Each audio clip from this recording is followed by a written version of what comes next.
ಒಂದು ನಿಮಿಷ ಕಣ್ಮುಚ್ಚಿ ಯೋಚಿಸಿ. ನೀವೊಂದು ಇಂಟರ್ವ್ಯೂ ರೂಮ್ನಲ್ಲಿ ಕೂತಿದ್ದೀರಾ ಅಥವಾ ಎಕ್ಸಾಮ್ ಹಾಲ್. ನಿಮಗೆ ಆ ಪ್ರಶ್ನೆ ಉತ್ತರ ಗೊತ್ತು, ಅದು ನಿಮ್ಮ ನಾಲಿಗೆಯ ತುದಿಯಲ್ಲೇ ಇದೆ. ಆ ಪೇಜ್ ಹೇಗಿತ್ತು, ಆ ಅಕ್ಷರಗಳ ಬಣ್ಣ ಏನಿತ್ತು ಅನ್ನೋದು ಕೂಡ ಕಣ್ಮುಂದೆ ಬರ್ತಿದೆ.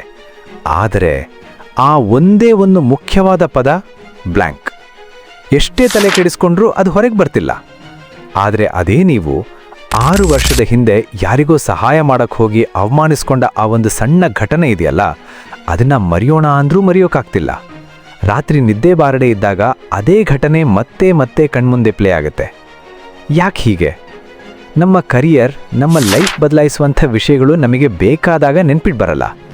ಆದರೆ ನಮ್ಮನ್ನು ಕಾಡುವ, ನಮಗೆ ಬೇಡವಾದ ವಿಷಯಗಳು ಮಾತ್ರ ಕಲ್ಲಿನ ಮೇಲೆ ಕೆತ್ತಿದ ಹಾಗೆ ಮೆದುಳಲ್ಲಿ ಕೂತಿರುತ್ತೆ. ನೀವು ಅಂದ್ಕೊಂಡಿರ್ಬೋದು, ನನ್ನ ಮೆಮೊರಿ ಪವರ್ ವೀಕ್ ಇದೆ, ನನಗೆ ಫೋಕಸ್ ಇಲ್ಲ ಅಂತ. ಇಲ್ಲ, ನೀವು ದಡ್ರಲ್ಲ. ನಿಮ್ಮ ಮೆಮೊರಿಗೆ ಏನೂ ಆಗಿಲ್ಲ.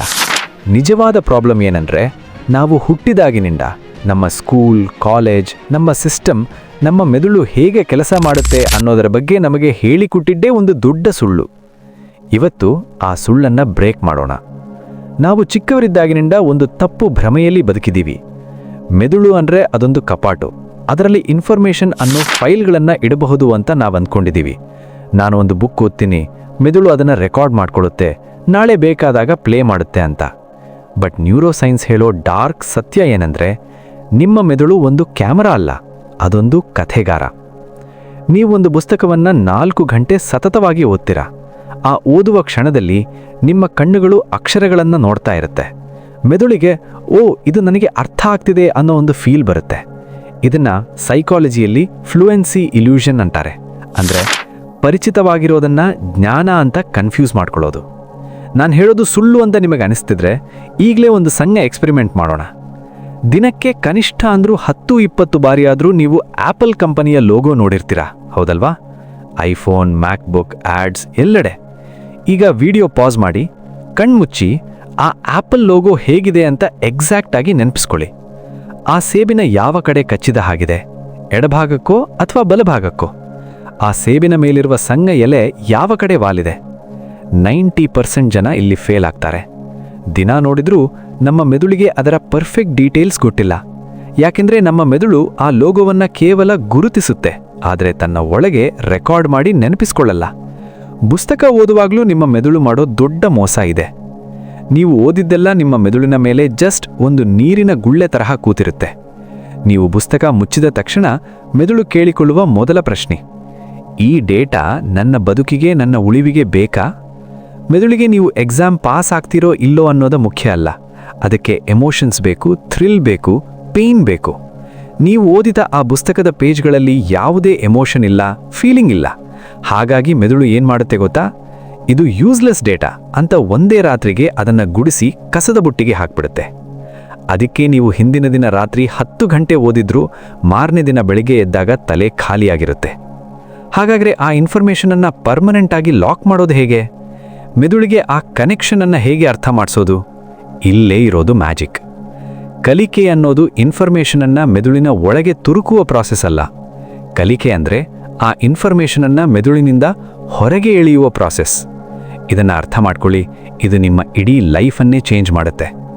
ನೀವೊಂದು ವಿಷಯ ಓದಿದಾಗ ಅದು ಕೇವಲ ಒಂದು ಲೈಟ್ ಆದ ಪ್ರಿಂಟ್ ಆಗಿರುತ್ತೆ.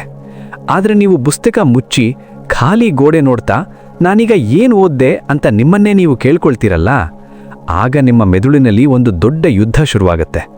ಆ ಮರೆತು ಹೋಗ್ತಿರೋ ಡೇಟಾವನ್ನು ಹುಡುಕಿ ಕನೆಕ್ಟ್ ಮಾಡಿ ಎಳೆದು ಹೊರಗೆ ತರಕ್ಕೆ ಮೆದುಳು ಕಷ್ಟಪಡುತ್ತೆ. ಆ ಕ್ಷಣದಲ್ಲಿ ನಿಮಗೆ ತಲೆನೋವು ಬರುತ್ತೆ, ಫ್ರಸ್ಟ್ರೇಟ್ ಆಗತ್ತೆ. ಅರೆ, ಆಗಲೇ ಓದ್ನೆಲ್ಲ ಮರೆತು ಹೋಯ್ತಾ ಅಂತ ಕೋಪ ಬರುತ್ತೆ. ನಿಮಗೆ ಆ ನೋವು, ಆ ಕಷ್ಟ ಆಗ್ತಿದೆ ಅಲ್ವಾ? ಕಂಗ್ರ್ಯಾಚುಲೇಷನ್ಸ್. ಯಾಕೆಂದರೆ ಆ ಕಷ್ಟಪಟ್ಟು ನೀವು ಆ ನೆನಪನ್ನು ಹೊರಗೆ ಎಳೆದಾಗ ಮಾತ್ರ ನಿಮ್ಮ ಮೆದುಳಿನ ನ್ಯೂರಾನ್ಗಳು ಬೆಸುಗು ಹಾಕ್ಕೊಳ್ತಾವೆ. ಮೆದುಳಿಗೆ ಅನಿಸುತ್ತೆ, ಬಾಸ್ ಇಷ್ಟು ಕಷ್ಟಪಟ್ಟು ಇದನ್ನು ಹೊರಗೆ ತೆಗಿತಾ ಇದ್ದಾನೆ ಅಂದರೆ ಇದು ಸಿಕ್ಕಾಪಟ್ಟೆ ಇಂಪಾರ್ಟೆಂಟ್ ಡೇಟಾ ಇರಬೇಕು, ಇದನ್ನು ಲಾಕ್ ಮಾಡು. ಇದನ್ನು ಆಕ್ಟಿವ್ ರೀಕಾಲ್ ಅಂತಾರೆ. ಇನ್ಮುಂದೆ ಹೈಲೈಟರ್ ಹಿಡ್ಕೊಂಡು ಪುಸ್ತಕದೆಲ್ಲ ಬಣ್ಣ ಬಳಿಯೋಡನ್ನು ಬಿಟ್ಬಿಡಿ. ಒಂದು ಪ್ಯಾರಾಗ್ರಾಫ್ ಓದಿ, ಪುಸ್ತಕ ಮುಚ್ಚಿ, ಕಣ್ಮುಚ್ಚಿ, ನೀವೇ ಒಬ್ಬ ಟೀಚರ್ ಆದ ಹಾಗೆ ಅದನ್ನು ನಿಮಗೆ ನೀವೇ ಎಕ್ಸ್ಪ್ಲೇನ್ ಮಾಡ್ಕೊಳ್ಳಿ. ಎಲ್ಲಿ ತಡವರಿಸ್ತೀರೋ ಅಲ್ಲಿ ನಿಮ್ಮ ನಿಜವಾದ ಕಲಿಕೆ ಶುರುವಾಗ್ತಿದೆ ಅಂತ ಅರ್ಥ. ಇನ್ನೊಂದು ದೊಡ್ಡ ಸುಳ್ಳು ಅಂದರೆ ಟೈಮ್ ಹೋದ ಹಾಗೆ ನಾವು ಮರಿತೀವಿ ಅನ್ನೋದು. ನಿಜ ಹೇಳ, ಸಮಯ ನಿಮ್ಮ ಶತ್ರು ಅಲ್ಲ. ಸಮಯ ಅನ್ನೋದು ಮೆಮರಿಯನ್ನು ಫಿಕ್ಸ್ ಮಾಡುವ ಸಿಮೆಂಟ್. ನಮ್ಮ ಮೆದುಳಿಗೆ ಒಂದು ವಿಚಿತ್ರ ಅಭ್ಯಾಸ ಇದೆ. ನೀವೊಂದು ವಿಷಯ ಕಲಿತ ಮೇಲೆ ಅದು ನಿಧಾನವಾಗಿ ಮಸುಗಾಗ್ತಾ ಹೋಗುತ್ತೆ. ಅದು ಕಂಪ್ಲೀಟಾಗಿ ಝೀರೋ ಆಗೋಕ್ಕಿಂತ ಮುಂಚೆ ನೀವು ಮತ್ತೆ ಅದನ್ನು ನೆನಪಿಸ್ಕೊಂಡ್ರೆ ಆ ಮೆಮರಿಯ ಲೈಫ್ ಲೈನ್ ಡಬಲ್ ಆಗುತ್ತೆ. ಇದನ್ನು ಸ್ಪೇಸಿಂಗ್ ಅಥವಾ ಸ್ಪೇಸ್ಡ್ ರೆಪಿಟೇಷನ್ ಅಂತಾರೆ. ನೀವು ಒಂದೇ ದಿನ 10 ಗಂಟೆ ಜಿಮ್ ಮಾಡಿದ್ರೆ ನಿಮ್ಮ ಬಾಡಿ ಬಿಲ್ಡ್ ಆಗಲ್ಲ, ಮಸಲ್ಸ್ ಹರಿದು ಹೋಗುತ್ತೆ. ದಿನಕ್ಕೆ 1 ಗಂಟೆ 10 ದಿನ ಮಾಡಿದರೆ ಬಾಡಿ ಬಿಲ್ಡ್ ಆಗುತ್ತೆ. ಮೆದುಳು ಕೂಡ ಹಾಗೆ. ಇವತ್ತು ಓದಿದ್ದನ್ನು ನಾಳೆ ಒಂದೇ 1 ನಿಮಿಷ ರೀಕಾಲ್ ಮಾಡಿ, ಮತ್ತೆ 3 ದಿನದ ನಂತರ ಒಮ್ಮೆ ನೆನಪಿಸ್ಕೊಳ್ಳಿ, ಆಮೇಲೆ 1 ವಾರದ ನಂತರ ಆ ಡೇಟಾ ನಿಮ್ಮ ಮೆದುಳಿನಲ್ಲಿ ಪರ್ಮನೆಂಟ್ ಟ್ಯಾಟೂ ಆಗಿ ಕೂತ್ಬಿಡುತ್ತೆ. ಮತ್ತು ಈ ಟ್ಯಾಟೂ ಹಾಕೋ ಆರ್ಟಿಸ್ಟ್ ಯಾರು ಗೊತ್ತಾ? ನೀವು ರಾತ್ರಿ ಮಲಗಿದಾಗ ಬರುವ ನಿದ್ದೆ.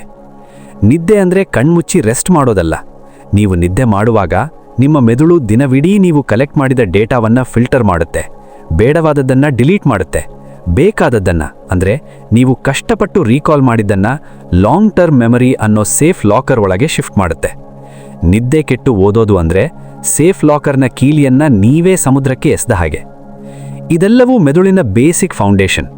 ಆದರೆ ನಿಮ್ಮ ಮೆದುಳಿನ ಈ ನ್ಯೂರೋ ಸೈನ್ಸನ್ನು ಅರ್ಥ ಮಾಡಿಕೊಂಡ್ರೆ ನಾವು ಕಲಿಯುವ ವಿಧಾನವನ್ನೇ ಬದಲಾಯಿಸಬಹುದು. ಅದಕ್ಕೆ ಈ 3 ಪ್ರಾಕ್ಟಿಕಲ್ ಮೆಥಡ್ಗಳಿವೆ. ಮೊದಲನೇದು ದ ಪ್ರೆಡಿಕ್ಷನ್ ಎಕ್ಸ್ಪೆರಿಮೆಂಟ್. ಸಾಮಾನ್ಯವಾಗಿ ನಾವು ಮೊದಲು ಓದ್ತೀವಿ, ಆಮೇಲೆ ಟೆಸ್ಟ್ ಬರಿತೀವಿ.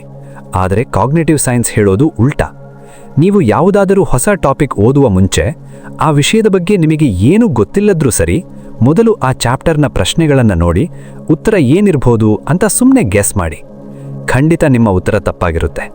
ಆದರೆ ಆ ತಪ್ಪು ಮಾಡಿದ ಕ್ಷಣ ಮೆದುಳಿನಲ್ಲಿ ಒಂದು ಡೋಪಮೀನ್ ಪ್ರೆಡಿಕ್ಷನ್ ಎರರ್ ಅನ್ನೋ ಒಂದು ಕೆಮಿಕಲ್ ರಿಯಾಕ್ಷನ್ ಆಗುತ್ತೆ. ಅಂದರೆ ನಾನು ಅಂದ್ಕೊಂಡಿದ್ದು ತಪ್ಪಾಯ್ತಲ್ಲ ಅಂತ ಮೆದುಳು ಎಚ್ಚೆತ್ಕೊಳ್ಳುತ್ತೆ. ಆ ಕ್ಯೂರಿಯಾಸಿಟಿ ಮತ್ತು ಫೋಕಸ್ ಕ್ರಿಯೇಟ್ ಆದ ತಕ್ಷಣ ನೀವು ಬುಕ್ ತೆಗೆದು ಸರಿಯಾದ ಉತ್ತರವನ್ನು ನೋಡಿದರೆ ಮೆದುಳು ಆ ಡೇಟಾವನ್ನು ಬಹಳ ವೇಗವಾಗಿ ಸ್ವೀಕರಿಸುತ್ತೆ. ತಪ್ಪು ಮಾಡೋದು ಇಲ್ಲಿ ಫೇಲ್ಯೂರ್ ಅಲ್ಲ, ಅದು ನಿಮ್ಮ ಫೋಕಸ್ ಆಕ್ಟಿವೇಟ್ ಮಾಡುವ ಸ್ವಿಚ್. ಎರಡನೇದು ದಿ ಅಮಿಗ್ಡಲಾ ರೂಲ್. ನಮ್ಮ ಮೆದುಳು ಡಿಸೈನ್ ಆಗಿರೋದೇ ಸ್ವಲ್ಪ ವಿಚಿತ್ರವಾದ ಮತ್ತು ಭಿನ್ನವಾದ ಘಟನೆಗಳನ್ನು ಹೆಚ್ಚು ನೆನಪಿಟ್ಕೊಳ್ಳೋಲಿಕ್ಕೆ. ಬೋರಿಂಗ್ ಲೆಕ್ಚರ್ಸ್ ಅಷ್ಟು ಬೇಗ ರಿಜಿಸ್ಟರ್ ಆಗಲ್ಲ. ಹಾಗಾಗಿ ನೀವು ಓದುತ್ತಿರುವ ಬೋರಿಂಗ್ ಸಿಲೆಬಸ್ ಅನ್ನು ಒಂದು ವಿಚಿತ್ರ ಕಥೆಯಾಗಿ ಕನ್ವರ್ಟ್ ಮಾಡಿ. ಉದಾಹರಣೆಗೆ, ನೀವು ಮೈಟೋಕಾಂಡ್ರಿಯಾ ಬಗ್ಗೆ ಕಲಿತಿದ್ದೀರಾ ಅಂದರೆ ಅದು ಸುಮ್ಮನೆ ಸೆಲ್ ಒಳಗೆ ಇರೋ ಪವರ್ ಹೌಸ್ ಅಂತ ಸುಮ್ಮನೆ ಓದಿದ್ರೆ ಮೆದುಳಿಗೆ ಯಾವುದೇ ಕಿಕ್ ಸಿಗಲ್ಲ. ಅದರ ಬದಲು ಒಂದು ಯುದ್ಧ ಭೂಮಿಯಲ್ಲಿ ಮೈಟೋಕಾಂಡ್ರಿಯಾ ಎನರ್ಜಿಯನ್ನ ಬಾಂಬ್ ಥರ ಬ್ಲಾಸ್ಟ್ ಮಾಡ್ತಾ ಇದ್ದಾನೆ ಅಂತ ಒಂದು ವಿಜುವಲ್ ಕಲ್ಪನೆ ಮಾಡ್ಕೊಳ್ಳಿ. ನಿಮ್ಮ ಮೆದುಳಿನಲ್ಲಿರುವ ಅಮಿಗ್ಡಲಾ ಇಂಥ ವಿಚಿತ್ರ ಕಲ್ಪನೆಗಳನ್ನು ನೋಡಿದಾಗ ಅದಕ್ಕೆ ಹೆಚ್ಚು ಅಟೆನ್ಷನ್ ಕೊಡುತ್ತೆ. ಮೂರನೇದು, ನಮ್ಮ ಮೆದುಳಿನ ಒಂದು ಸಹಜ ಗುಣ ಏನಂದ್ರೆ, ಯಾವುದು ನಮಗೆ ಬಹಳ ಸುಲಭವಾಗಿ ಕಂಫರ್ಟಬಲ್ ಆಗಿ ಸಿಗುತ್ತೋ ಅದಕ್ಕೆ ಮೆದುಳು ಜಾಸ್ತಿ ಇಂಪಾರ್ಟೆನ್ಸ್ ಕೊಡಲ್ಲ. ನೀವು ತುಂಬ ಕ್ಲೀನ್ ಆಗಿರೋ, ಓದೋಕೆ ಈಸಿ ಇರೋ ಫಾಂಟ್ ಇರೋ ನೋಟ್ಸ್ ಓದಿದ್ರೆ ಕಣ್ಣುಗಳು ಜಸ್ಟ್ ಹಾಗೆ ಸ್ಕ್ಯಾನ್ ಮಾಡ್ತಾ ಹೋಗ್ತವೆ ಅಷ್ಟೇ. ಇದನ್ನು ಫಿಕ್ಸ್ ಮಾಡೋಕೆ ನೀವು ಓದೋ ಡಿಜಿಟಲ್ ನೋಟ್ಸ್ ಅಥವಾ PDF-ಗಳನ್ನು ಸ್ವಲ್ಪ ಓದೋಕೆ ಕಷ್ಟ ಆಗೋ ಫಾಂಟ್ಗೆ ಚೇಂಜ್ ಮಾಡಿ ಓದಿ. ಇದಕ್ಕಾಗಿಯೇ ಆಸ್ಟ್ರೇಲಿಯಾದ ರಿಸರ್ಚರ್ಸ್ ಸ್ಯಾನ್ಸ್ ಫರ್ಗೆಟಿಕಾ ಅನ್ನೋ ಒಂದು ಸ್ಪೆಷಲ್ ಫಾಂಟ್ ಡಿಸೈನ್ ಮಾಡಿದ್ರು. ಇದನ್ನು ನಿಮ್ಮ ನೋಟ್ಸ್ಗೆ ಹಾಕೊಳ್ಳೋದು ತುಂಬ ಸಿಂಪಲ್. ಗೂಗಲ್ನಲ್ಲಿ ಸ್ಯಾನ್ಸ್ ಫರ್ಗೆಟಿಕಾ ಫಾಂಟ್ ಫ್ರೀ ಡೌನ್ಲೋಡ್ ಅಂತ ಸರ್ಚ್ ಮಾಡಿ ಡೌನ್ಲೋಡ್ ಮಾಡ್ಕೊಳ್ಳಿ.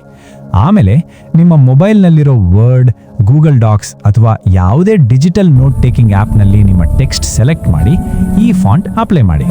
ಈಗ ವಿಚಿತ್ರ ಅಕ್ಷರಗಳನ್ನು ಓದುವಾಗ ನಿಮ್ಮ ಕಣ್ಣು ಮತ್ತು ಮೆದುಳು ಅದನ್ನು ಅರ್ಥ ಮಾಡ್ಕೊಳ್ಳೋಕೆ ಸ್ವಲ್ಪ ಕಷ್ಟಪಡಬೇಕಾಗತ್ತೆ. ಆ ಸಣ್ಣ ಘರ್ಷಣೆ ಅಥವಾ ಸ್ಟ್ರಗಲ್ ಇದೆಯಲ್ಲ, ಅದು ಆ ಇನ್ಫಾರ್ಮೇಷನ್ ಮೆದುಳಿನಲ್ಲಿ ತುಂಬ ಟೈಮ್ ಸೇಫ್ ಆಗಿ ಉಳಿಯೋ ಹಾಗೆ ಮಾಡುತ್ತೆ. ಕಲಿಯುವಾಗ ಕಂಫರ್ಟ್ ಎಷ್ಟು ಕಡಿಮೆ ಇರುತ್ತೋ ಮೆಮೊರಿ ಅಷ್ಟು ಸ್ಟ್ರಾಂಗ್ ಆಗಿರುತ್ತೆ. ಕೊನೆಗೆ ನಾನು ನಿಮಗೆ ಹೇಳೋದಿಷ್ಟೇ, ನಿಮ್ಮ ಮೆದುಳು ಸೋರ್ತಿರುವ ಬಕೆಟ್ ಅಲ್ಲ, ಅದೊಂದು ಅದ್ಭುತವಾದ ಎವಲ್ಯೂಷನ್ ನಮಗೆ ಕೊಟ್ಟಿರುವ ಶ್ರೇಷ್ಠ ಆಯುಧ. ಆದರೆ ಇಷ್ಟು ದಿನ ನಾವು ಆ ಆಯುಧವನ್ನು ತಪ್ಪು ದಿಕ್ಕಿನಲ್ಲಿ ಬಳಸ್ತಿದ್ವಿ. ಸುಮ್ಮನೆ ಪದೇ ಪದೇ ಓದೋದನ್ನು ನಿಲ್ಲಿಸಿ ಅದನ್ನು ರೀಕಾಲ್ ಮಾಡಿ, ಮೆದುಳಿಗೆ ಕಷ್ಟ ಕೊಡಿ. ಕಷ್ಟ ಆದಷ್ಟು ಮೆಮೊರಿ ಸ್ಟ್ರಾಂಗ್ ಆಗುತ್ತೆ. ಮುಂದಿನ ಬಾರಿ ನೀವು ಓದೋಕೆ ಕೂತಾಗ ಅಥವಾ ಏನಾದರೂ ಹೊಸ ವಿಷಯ ಕಲಿಯೋಕೆ ಶುರು ಮಾಡಿದಾಗ ನೆನಪಿರಲಿ, ನೀವು ಕೇವಲ ಕಣ್ಣಿಂದ ನೋಡ್ತಾ ಇಲ್ಲ, ನಿಮ್ಮ ಮೆದುಳಿನ ಆರ್ಕಿಟೆಕ್ಚರನ್ನು ನೀವೇ ಡಿಸೈನ್ ಮಾಡ್ತಿದ್ದೀರಾ. ನೀವು ಕಲಿಯುವ ರೀತಿ ಬದಲಾದರೆ ನೀವು ಯೋಚಿಸುವ ರೀತಿ ಬದಲಾಗುತ್ತೆ. ನೀವು ಯೋಚಿಸುವ ರೀತಿ ಬದಲಾದರೆ ನಿಮ್ಮ ಇಡೀ ಜಗತ್ತೇ ಬದಲಾಗುತ್ತೆ. ಇದು inner logic. Keep questioning, keep growing.